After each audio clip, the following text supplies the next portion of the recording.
ভারত এমন একটা দেশ যার চারপাশে শুধুই শত্রু, তাদের কোনো প্রতিবেশী বন্ধু নেই।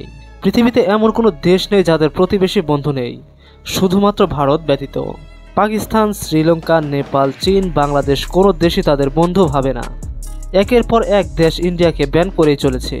বিশেষজ্ঞদের মতে নিজেদের অদূরদর্শিতা, একতরফা সিদ্ধান্ত আর প্রতিবেশী দেশগুলোর উপর একচেটিয়া চাপ সৃষ্টি করার ফলে আজ ভারত একদমই একা।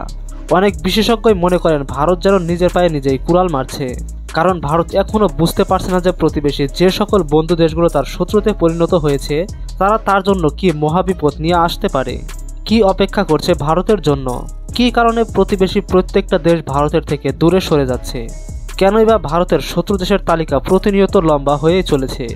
এ বিষয়টি সম্পর্কে বুঝতে হলে ভিডিওটি শেষ পর্যন্ত দেখতে হবে। ভারতের শত্রু দেশের তালিকায় নতুন যোগ হয়েছে নেপাল। ভারত চায় নেপাল যেন তার আঞ্চলিক প্রভাবের অংশ হয়ে থাকে, কিন্তু নেপালও চায় ভারতের চাপ আর হস্তক্ষেপ থেকে মুক্তি পেতে। এই দ্বন্দ্বের মূল কারণ ছিল ভারতের বড় ভাই মনোভাব, যা নেপাল কখনোই পুরোপুরিভাবে মেনে নিতে পারেনি। 2015 সালে নেপাল যখন নতুন সংবিধান তৈরি করে তখন ভারত তীব্রভাবে আপত্তি জানায়। বিশেষ করে ভারতের মাঝে জনগণের অধিকার নিয়ে ভারত নেপালের বিরুদ্ধে অবরোধ আরোপ শুরু করে এবং এজন্য তারা খাদ্য এবং জরুরি সরবরাহ বন্ধ করে দেয়। এই অবরোধ নেপালের জন্য মারাত্মক এক সংকট সৃষ্টি করেছিল, আর নেপাল বুঝতে পারে যে ভারতের এই চাপ তার স্বাধীনতা এবং সার্বভৌমত্বের জন্য বড় হুমকি। নেপালে গভর্নমেন্ট এই ঘটনার পর তারা চীনের দিকে ঝুঁকতে থাকে, তাই চীনের সাথে সম্পর্ক বাড়িয়ে নেপাল আরও শক্ত অবস্থান নেয়। ভারতীয় চাপের বিরুদ্ধে নেপাল এখন চীনের দ্বারস্থ হচ্ছে, আর এই পরিস্থিতি দুই দেশের সম্পর্ককে চরম সংকটে ফেলে দিয়েছে, যা তাদের সম্পর্কে এখন দাকুমড়ার মতো হয়ে গেছে। ভারত যখন একের পর এক প্রতিবেশী দেশগুলোর সাথে তার প্রভাব বিস্তার করতে শত্রুতা তৈরি করছিল, তখন শ্রীলঙ্কাও তার ব্যতিক্রম ছিল না। ভারতের বড় ভাই মনোভাবের কারণে শ্রীলঙ্কার সাথে সম্পর্ক তিক্ত হতে থাকে। বিশেষ করে 2009 সালের পর শ্রীলঙ্কা গৃহযুদ্ধের শেষ মুহূর্তে ভারতীয় চাপের বিরুদ্ধে অবস্থান নেয় শ্রীলঙ্কা। ভারত তখন শ্রীলঙ্কার তামিল জনগণের প্রতি সমর্থন জানিয়ে তাদের স্বাধীনতা আর অধিকার নিয়ে শ্রীলঙ্কার অভ্যন্তরীণ বিষয়ে নাক গলাতে শুরু করে, কিন্তু শ্রীলঙ্কা ভারতের হস্তক্ষেপকে তেমন গুরুত্ব দেয়নি।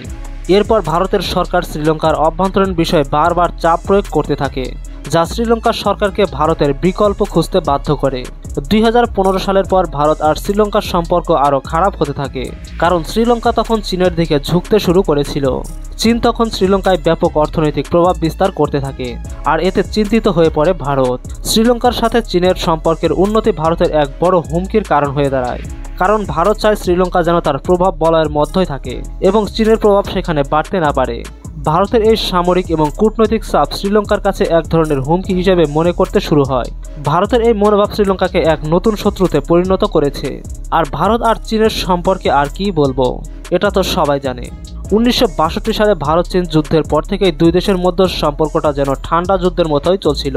তবে 2010-এর দশকের শুরুতে ভারত এবং চীনের মধ্যে উত্তেজনা আরও একটু বাড়ে, যখন ভারত নিজের আঞ্চলিক শক্তি হিসেবে তুলে ধরার চেষ্টা করে এবং চীনকে সরাসরি চ্যালেঞ্জ করে বসে। ভারত যখন দক্ষিণ চীন সাগর নিয়ে চীনের সঙ্গে বিরোধে গা বাসাতে শুরু করে, তখন ওই বিষয়টা আরও জটিল হয়ে ওঠে। ভারত মনে করেছিল চীনকে চ্যালেঞ্জ করলে একদিকে যেমন দক্ষিণ এশিয়ায় প্রভাব বিস্তার থাকবে, তেমনি আন্তর্জাতিকভাবেও তারা শক্তিশালী হয়ে উঠবে। কিন্তু ভারত জানত না যে চীন ইতিমধ্যেই তাদের থেকে আরও বেশি ক্ষমতাধর দেশে পরিণত হয়েছে, আর তাই চীন দক্ষিণ এশিয়ায় ভারতের এই প্রভাব মেনে নিতে নারাজ, আর ভারতও চীনের আধিপত্যকে গ্রহণ করতে রাজি নয়। এর মধ্যে 2010 সালের লাদাখে গালওয়ান উপত্যকায় ভারত চীনের সংঘর্ষ লেগে যায়। সেখানে উভয় পক্ষের সেনা সদস্যরা প্রাণ হারায়। ভারতের এই পদক্ষেপের ফলে চীন এখন ভারতের দক্ষিণ এশিয়ার প্রভাবকে চ্যালেঞ্জ করছে না, বরং দুই দেশের সম্পর্কের মধ্যে নতুন এক শত্রুতার সৃষ্টি করেছে। চীন আর ভারতের মধ্যে এই যুদ্ধ শুধু সামরিক শক্তি নয়, বরং অর্থনৈতিক এবং কূটনৈতিক শক্তিরও লড়াই রয়েছে, যেখানে দুই দেশ একে অপরকে পরোক্ষভাবে প্রভাবিত করার চেষ্টা করছে, যা হয়তো সামরিক যুদ্ধের মতো সবার নজরে আসে না। এর ফলে ভারত নিজের অজান্তেই চীনের মতো বিশাল শক্তির শত্রু হয়ে উঠেছে। আর ভারতের শত্রু দেশগুলোর তালিকা করতে গেলে এ তালিকা থেকে পাকিস্তানের নাম কোনোভাবেই বাদ দেওয়া যায় না। 1947 সালে উপমহাদেশ ভাগ হয়ে গেলে ভারত এবং পাকিস্তান দুটি আলাদা রাষ্ট্র হিসেবে জন্ম নিলেও কাশ্মীরের বিষয়টা ছিল দুই দেশের জন্য শত্রুতার মূল জায়গা। 1947 সালে ভারতীয় উপমহাদেশ ভাগ হয়ে ভারত এবং পাকিস্তানের আলাদা দেশ হিসেবে জন্ম নিলেও কাশ্মীরের বিষয়টা ছিল দুই দেশের জন্য শত্রুতার মূল জায়গা। ভারত কাশ্মীরকে পুরোপুরি নিজেদের অধিকার বলে দাবি করে এবং পাকিস্তানের সঙ্গে নানা রকমভাবে সামরিক সংঘর্ষে জড়িয়ে যায়। পাকিস্তানও মনে করে ভারতের এই বড় ভাই মনোভাব কাশ্মীর সহ পুরো দক্ষিণ এশিয়ার রাজনৈতিক নিয়ন্ত্রণ করার তাগিদ থেকে জন্ম হয়েছে। একদিকে যেমন ভারত নিজের আঞ্চলিক ক্ষমতা প্রতিষ্ঠিত করতে চায়, অন্যদিকে পাকিস্তান কোনো অবস্থায় ভারতের আধিপত্য বিস্তার করতে দিতে চায় না এবং কাশ্মীরে তাদের নিজের অধিকার প্রতিষ্ঠা করতে চায়। তাছাড়া 2019 সালে ভারত যখন কাশ্মীরের বিরুদ্ধে মর্যাদা আইন বাতিল করে, তখন বিষয়টা আরও কঠিন হয়ে ওঠে। কাশ্মীরের মুসলিমদের উপর দমনপীড়ন চালিয়ে ভারত পাকিস্তানের সাথে যেমন অঘোষিত যুদ্ধ শুরু করে দেয়, এই সমস্ত ঘটনা ভারতকে পাকিস্তানের চিরশত্রুতে পরিণত করেছে। আর তাই মাঝে মধ্যেই ভারত পাকিস্তানের সীমান্তের সংঘর্ষের খবর ছড়িয়ে যায়, যেন যে কোনো মুহূর্তেই লেগে যেতে পারে ভারত পাকিস্তান মহাযুদ্ধ। ভারতের বড় ভাই মনোভাব যখন একে একে প্রতিবেশী দেশগুলোকে শত্রুতে পরিণত করছিল, তখন এর তালিকা থেকে মালদ্বীপও বাদ যায়নি। 2013 সালে মালদ্বীপ ভারতের প্রভাব বলয়ের বাইরে একটা সরকার গঠিত হলে সেই সম্পর্ক আরও কঠিন হয়ে পড়ে। মালদ্বীপের নতুন সরকার যখন ভারতের চেয়ে চীনের দিকে ঝুঁকতে শুরু করে, যা ভারতের জন্য বড় চ্যালেঞ্জ হয়ে দাঁড়ায়। বিশেষ করে 2018 সালে মালদ্বীপের নির্বাচনে ভারতের প্রভাবের বিরুদ্ধে চলে যাওয়ায় দুই দেশের সম্পর্ক আরও বৈরী হয়ে যায়। চীন তখন মালদ্বীপে একের পর এক অর্থনৈতিক প্রকল্প দিতে শুরু করে, আর এদিকে ভারত এই পরিস্থিতি নিজের জন্য হুমকি হিসেবে দেখতে শুরু করে, কারণ মালদ্বীপ তার সামুদ্রিক পথের জন্য একটা গুরুত্বপূর্ণ অবস্থানে রয়েছে। ভারতের শত্রুতা শুধু পাকিস্তান, চীন, নেপাল, শ্রীলঙ্কা, মালদ্বীপ বা মিয়ানমারের সাথেই নয়, বরং বাংলাদেশও এই তালিকায় চলে এসেছে। 2019 সালের নাগরিকত্ব সংশোধনী আইন নিয়ে ভারতের পদক্ষেপ বাংলাদেশের সাথে সম্পর্ক আরও খারাপ হতে থাকে।